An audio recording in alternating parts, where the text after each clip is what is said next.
এই যে আম্মু ইখলাস সূরা বলতে পারবেন? তাহলে বলেন কুল হু আল্লাহ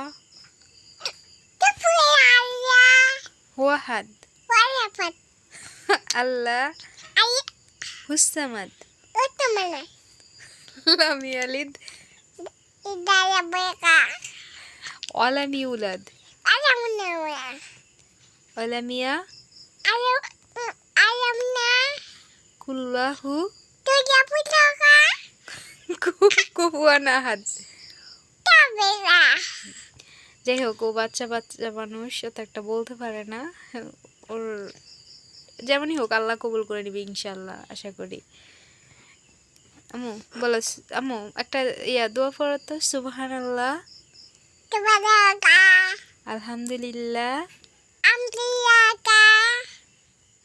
লা ইলাহা আল্লাহু আকবার।